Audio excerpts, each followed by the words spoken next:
Welcome back to the Saints and Alumni Show right here on WVCR 88.3 The Saint. I'm your host this week, Brandon Murphy, class of 2017 from the Office of Alumni Engagement. And this week I am joined by President Chuck Seifert, 13th president of Siena College, to talk about his 25-plus years of service to Siena, his vision for the college, and its upcoming inauguration on Thursday, September 21st. A reminder to everyone listening to us that there are a few ways to listen to the Saints and Alumni Show, a podcast that is aired bi-weekly highlighting our Siena Saints. You can listen here on WVCR 88.3 The Saint, Apple and Spotify, iHeartRadio, and subscribe to the Siena Alumni YouTube channel to check out the complete selection of shows. President Seifert, it's been a busy few weeks for you in office and a busy few months, but we appreciate the time for you to sit down with us and kind of share your vision and your Siena story. So officially, welcome to the show for your first time. How are things going in these first few months? Thanks, Brandon. Things are great. I love it. I'm so privileged to have the opportunity to serve an organization that I love so much.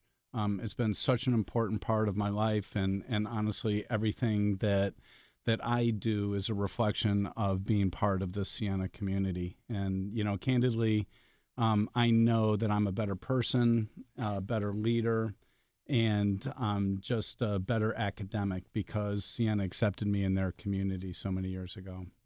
And when we sat down just a few days ago to kind of put together the podcast script, you started referencing a lot of key points within your time here at Siena. And in this first segment, we really want to touch upon a lot of the different stops along the way. And it was just 2 weeks ago now that our students moved back to campus, and you actually moved back on campus as well. But we'll kind of get into that in a little bit. And we always kind of begin the show by asking our guests, why did they choose to become a Siena student? What were those deciding factors that they had and ultimately made them become a Siena Saint? And for you, Chuck, your journey began in a little bit of a different sense in 1996 as a visiting faculty member. So for those listening today that may not know, what were you doing in Albany in 1996 and kind of what piqued your interest to become a college professor? Yeah, great question. So really interesting. I'm going to go a couple years before 1996, and then we'll get back to 1996 and try to work to today. So when I came to Albany, I actually moved to Albany in 1984. And at that point, the opportunities at Siena were banking, insurance, and healthcare.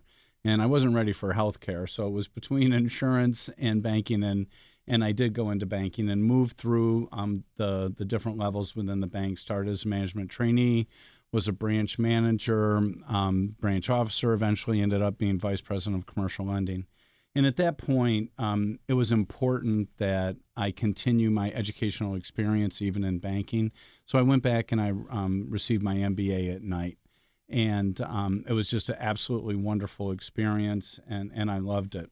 And I had a couple faculty members that were encouraging me to go on, and I was like, no, thanks, I'm happy with banking. And one of them did convince me to teach as an adjunct. So I said, okay, I'll do that. That sounds like fun. And Brandon, I'm telling you, it was like a light bulb went off. It was the most exciting and rewarding thing that I had done. I absolutely loved it. In fact, I made the statement that I would teach for free. You just had to pay me to grade, right? So it was just absolutely wonderful. And then I went on and became the CFO, Chief Financial Officer, at the Albany, at that point, the Albany Colony Regional Chamber of Commerce. And I did some more instruction. I was doing some different things. I had my daughter was born, so life changes and a lot of different things. And an opportunity came up at Siena to take a one-year visiting assistant professor position. And one of the people that I knew at Sage, where I received my MBA, knew that, I had been doing adjunct, called me, see if I was interested. For some reason, my wife said okay, and I took that one-year visiting position. And at the time, some people thought I was a little crazy, but I tell you, it was the best decision I ever made. I still have to tell my twin Andy about the teaching for free but grading to get paid. That's right. He's teaching a class in the fall semester as well, and he loves it so much. And hopefully he has some growth and other opportunities within the academic field as well, like you have had. Because for those listening, they probably also know that the visiting faculty member was just the beginning for you here at Siena. So can you walk us through a little bit through the years some of the different roles that you've had here on campus and kind of what you've enjoyed most about being in the classroom and being part of this community? Yep. So I'll tell you up front that every position that I've had, I've loved all the way through at Siena. And as you said, I did start out as a visiting faculty member. And in order for me to stay in the faculty line, I really needed to go back and get my Ph.D. So I learned that in my first year at Siena. So 1996 I joined. 1997 I started the Ph.D. program at University at Albany. So I was taking 12 credits and teaching 12 credits at the same time, which was lots of fun, let me tell you.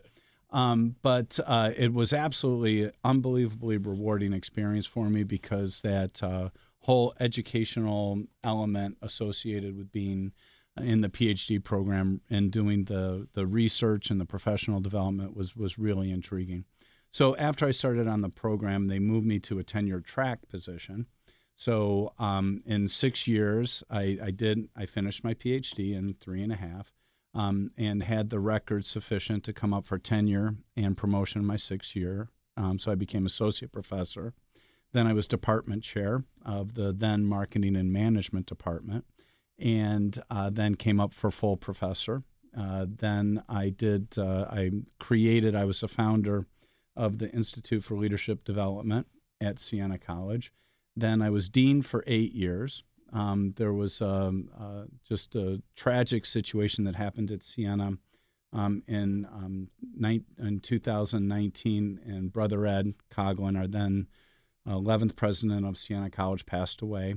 And Maggie Madden, who was the VPAA, was interim president. I was interim VPAA for a year, and my associate dean, Cheryl Buff, was the dean. And we did that for a year. We did the search. Chris Gibson was selected as the president, and then we all reverted back. Then I, after my 7th year as being dean, I was like, yeah, that's probably a good run. So I gave a 1-year notice, which is a really long time, by the way. But I gave a 1-year notice, and my intention was to take a 1-year sabbatical and then come back to teach literally this semester. So that was the plan. And as they say, the best laid plans of both mice and men. And the opportunity to put my hat in the ring for this position came up literally as I started my sabbatical. So I did that. I was actually appointed in December and took office in June. And it's like you've been on a podcast or two before. You keep hinting at the role as president, and there's a lot of topics to discuss with that in the second segment. And we're just about halfway through the first segment here today. And there's one stop along the way that you mentioned that I kind of want to break down in a little bit more detail. And that is the Siena's Institute for Leadership Development that you spearheaded at Siena. For those listeners who don't know, can you talk to us about a little bit about that? And kind of what you've enjoyed about that? Yeah, absolutely. I loved it. It was fantastic. And after I received my degree from the University at Albany, I had a lot of businesses that were reaching out to me to do consulting, teamwork, emotional intelligence, leadership, just C-suite development, all those different things. And I saw that there was really a opportunity to go beyond my own capacity and bring in other faculty members within the School of Business and really start expanding the consulting services that we're providing. And so I founded the Institute for Leadership Development, and those are some of the different activities that we did. I'll tell you a really important highlight that came out of the Institute for Leadership Development. Yeah, I can admit that I used to be a research snob. Through my training, if it wasn't validated, it wasn't valuable. And looking at a lot of research articles and all the different elements. And when I started doing more of the consulting, I started looking at a lot of the more, I would call them popular press leadership books, and just absolutely loved them. And so we found that the people that we were trying to work with responded well to those books, and then we were able to add a lot of those theoretical components. But one of the things I like to talk about in the next segment is servant leadership. And the reason that servant leadership came up is because I used that book in one of those training development courses. And we've got just about 2 minutes left in the first segment today before we have to cut to break. So I want to conclude with the last question about the Meet the President events that you've had so far this summer. You've been on the road quite a bit, but you've also moved back home here at Siena, and we'll touch on that to begin segment 2.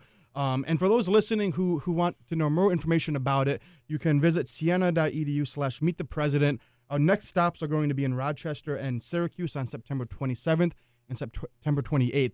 But for the places that you've already been, what's it been like to be out on the road with Deb, with the Siena community, and visiting people in their hometown and kind of bringing that Siena spirit to them? Yeah, it's absolutely wonderful. And I'll tell you what I've learned the most going on different events, and I've been in Denver, I've been in Nantucket, I've been down in Westchester and Loudonville. That was a long trip.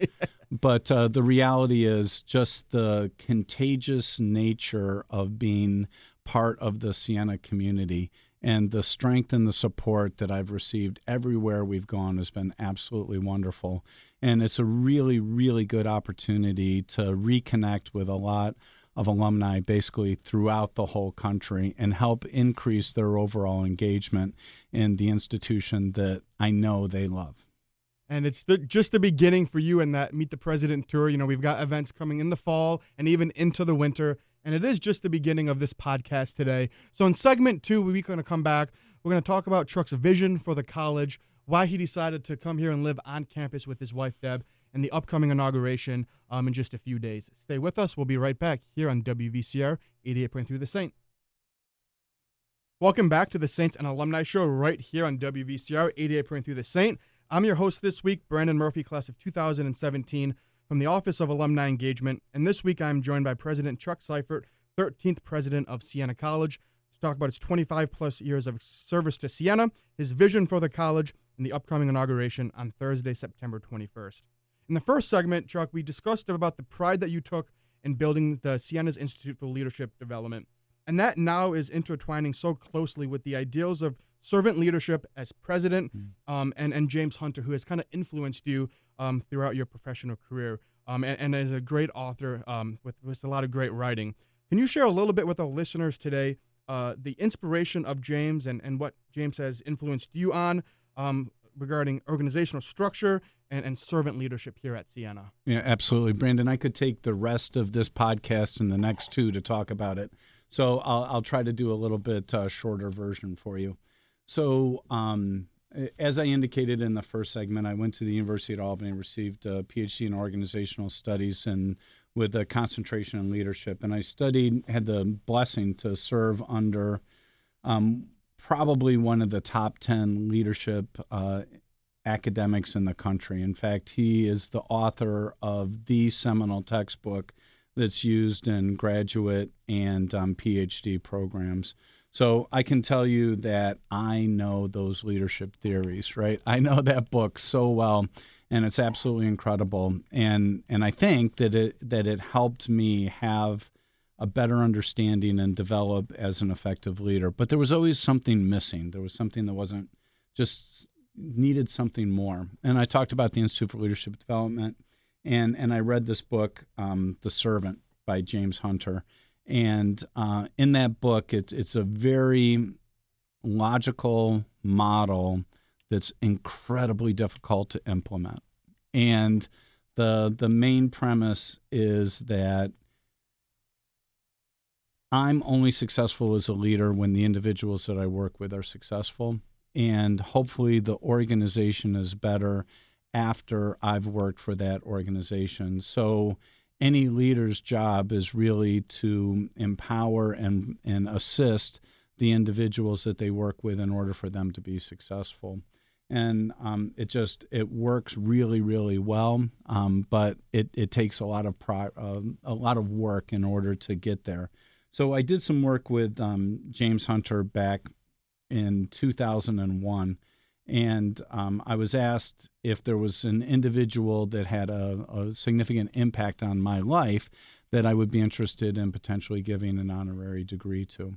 And Jim Hunter came to mind right away. That book has had a very significant impact. I gave him a call. He said he was interested in coming to Siena. We went through the process, and we will be providing him an honorary degree at Siena. And it does tie into a lot of the different areas that I think are really important for us moving forward. And in your June 1 message to the Siena community, you began by quoting President John F. Kennedy when he first met a facilities worker at NASA. And that facilities worker was carrying a broom to his next job site. And when the facilities worker was asked about his job at NASA, he replied with, "I'm helping to put a man on the moon." And I think that is so important for everyone to know within your vision and philosophy as a leader as well, that we're all community members here at Siena, working as one to advance the mission and vision for Siena. So for those wondering and listening today, kind of what is your vision for Siena, and what are some of those key areas across campus that you're looking to advance? Yeah, that's great. Brandon, really, I couldn't have said it much better. So just whatever you said. Look, the reality is we are all Siena community members, and we first and foremost have to be focused on the mission of Siena. And Siena is a learning community advancing the ideals of a liberal arts college rooted in our Catholic and Franciscan identity. And everything that we do needs to be focused on that. And, frequently you will hear individuals talk about students, faculty, staff, and administrators. And I'm not a huge fan of that because I believe it divides people up into different segments when the reality is we are all community members. And our mission is to advance the ideals of a liberal arts college and rooted in our Catholic and Franciscan tradition. And I think that that's something that we need to continue to reiterate over and over and over again and make sure that everyone is focused on those different areas. When you look at my vision for the school, it really is focused on making sure that we become an even higher demand school, basically known for our extraordinary student experience.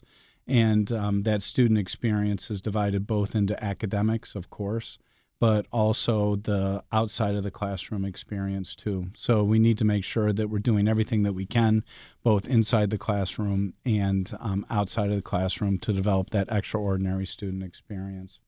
One of the other things that I think is really important is that we develop just a little bit more swagger, I think is the right word. I guess that's a good word for it. And that is really, as Mike Utzig would say, bring the loud to Loudonville, and making sure that people understand the significance of our accomplishments. Top 10 Catholic college in the country. We're number 9. Marquette's number 10. That's not a plug for Marquette. We are one of the 50 most beautiful campuses in the country. We are the number 1 school for getting a job after graduation in New York State 3 years in a row. 3 years in a row. That's incredible. And just last week, the Wall Street Journal ranked us as the number 91st college in the entire country. And look, the reality is we don't strive to increase our ratings and our accolades. What we do is we strive to provide the best possible educational experience, and the accolades are coming. And I think that it's really important that everyone here be proud of what we are doing and make sure that we continue to make those incremental improvements in order to even get better. And we have just about 5 minutes left in today's show, and I want to conclude briefly about talking about the inauguration, the fundamental ways to support the college, and then some fun questions to ask you to conclude. Great. And as Saints, we celebrate, and we do get to celebrate the mission of Siena and our rich history at your inauguration. And the strategic plan is called Leading the Way, but you took a creative spin to that, and the inauguration is called Leading the Way Together, a call to serve. So can you tell our listeners a little bit about some of the themes behind your inauguration and maybe some of the events that they can expect if they do decide to RSVP at siena.edu/inauguration? Absolutely. Please RSVP and come. I'd love to see you. It's a great opportunity for us to connect and further develop our relationship. So I do encourage you to do that. Look, the Jim Hunter is going to be here. He's going to be here first Wednesday, and we're going to have a symposium that's really going to be talking about what is servant leadership and what are some of the different experiences that other individuals have had trying to be a servant and what they've learned from that process and how they've advanced. Then on Thursday, the inauguration, what I've really been trying to focus on is making sure that the inauguration is not about me, it's about community. Candidly, there's a lot of ceremony, right?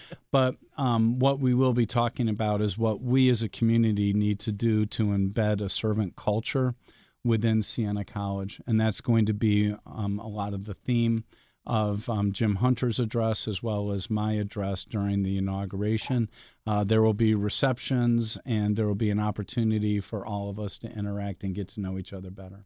And I think there's going to be a live band maybe that's playing at the inauguration at a block party maybe, or maybe not. But I did hear a live band at a pub over the weekend, and Andy did say there might be live music at some point throughout the weekend. So maybe that's a surprise, maybe that's not a surprise, but it should be a lot of fun. And you talk about your vision and the goals for the college, and people listening might be wondering, how can we support that?